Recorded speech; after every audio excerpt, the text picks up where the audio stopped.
What's going on, y'all? So today we're gonna be doing a video, kind of a continuation to a video that I made about a year and a half ago.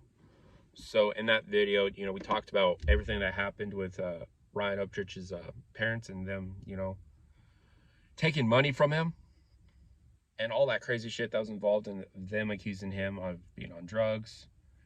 And then also about everything that happened with Redneck Nation and why I don't support Redneck Nation anymore. So a quick overview of that for those that are new. So what happened was about a year and a half ago, Upchurch's parents, were asking him for large sums of money, right? And I'm talking like hundreds of thousands of dollars, right? And, Upchurch being Upchurch kindly told them, no, not doing that, right? And so, they got mad and jumped on Facebook and be like, my son's on drugs and shit, right? And maybe wondering why does anything with Redneck Nation have to do with this? It does, because the owner of Redneck Nation, Bobby, was saying the same shit as well on Facebook, on Instagram, posting videos of him fake fighting people and shit, right? All, and for those that don't know who Redneck Nation is, it's pretty much a clothing company. They pretty much sponsored Upchurch from the start of his career, right? They were kind of his first sponsor, pretty much. And the owner, Bobby, went out there doing exactly what Upchurch's parents were doing, accusing Upchurch of being on drugs. Even went to his house and just kind of acted very sus and weird there at Upchurch's house. Kind of made Upchurch feel like uncomfortable, if you'd say, right, with the way he was acting.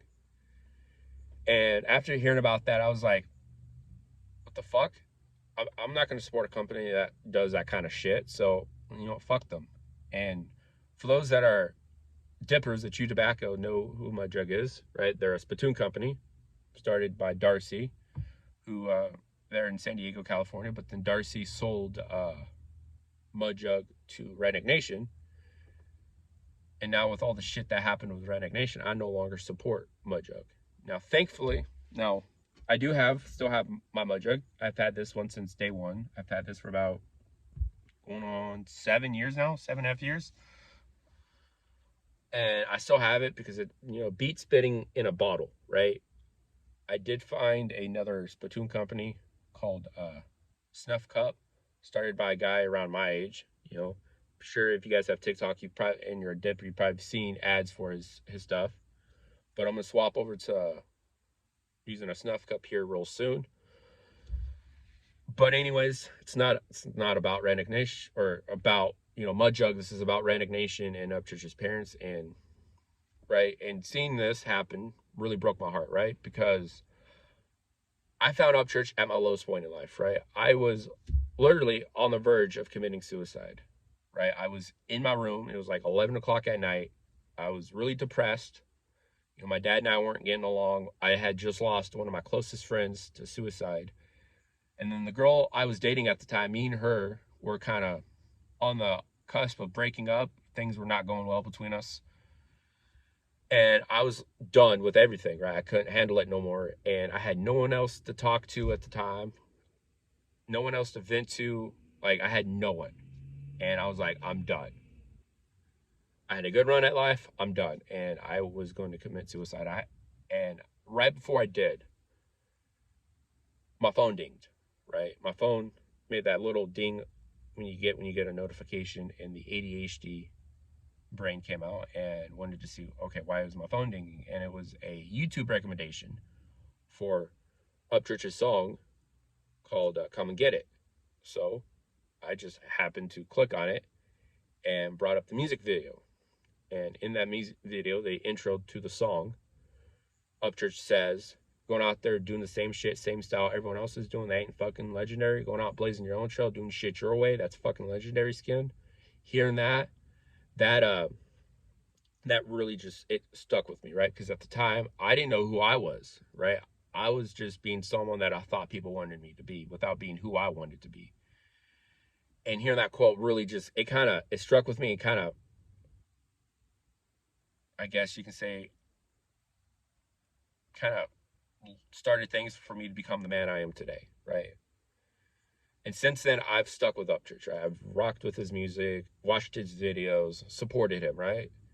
And seen how far he's came in his career, you know. And then seeing his parents go out and do shit like that, that really, it just broke my heart, right? Because, thankfully, my parents are not like that, right? I have some of the best parents out there, very supportive. They support me in everything I do. They're being very supportive in me becoming a heavy equipment mechanic, right? So much so that my dad actually went out and got me a job shadow with one of the local shops here, and I was able to do a job shadow, right? And my dad's also the reason why I got the job I have now, right? He pulled a few strings, talked to a few people, and I was able to get the job that I have now. But anyways, and it sucks to see this happen, right? And how this is unchanged lane in music is how Upchurch writes the songs, lyrics, types of songs that he writes and stuff, right?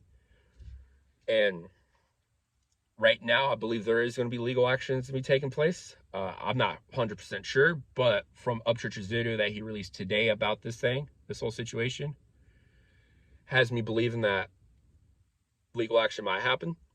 If you haven't seen that video that Upchurch had released earlier today, go ahead and watch it after this one, or watch it before this one.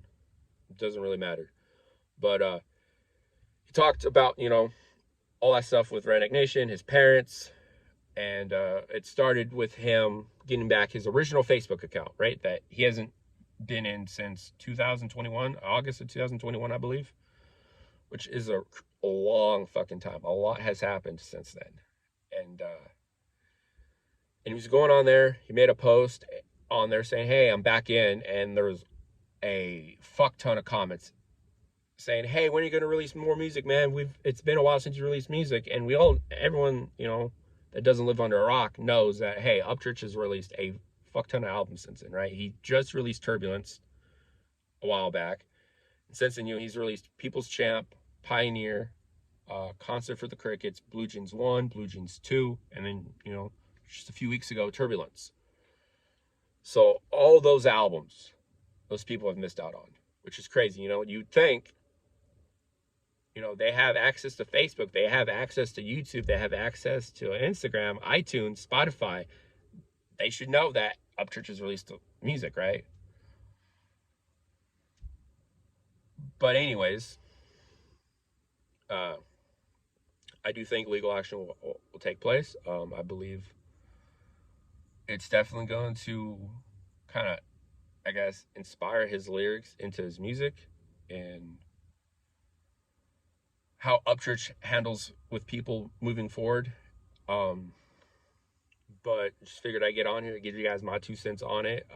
Now I know there's people in the comments. There was people in the comments on my last 2 videos talking about how I don't know shit about the situation. And obviously I don't. It's not my situation. I'm from the outside looking in, giving my opinion, right? My opinion doesn't mean it's right. It's my opinion. It's what I think. So, and I know there's going to be those people on this same video commenting the same fucking shit. So it's all good. If you haven't already, go ahead, hit the subscribe button. And if this video gave you some kind of value or entertainment, make sure you leave a big fat thumbs up. And also comment below what you'd like to see next on the channel. I appreciate y'all. I'm going to go ahead and head home. I just got done with my workout. And I'll catch you guys later. Peace.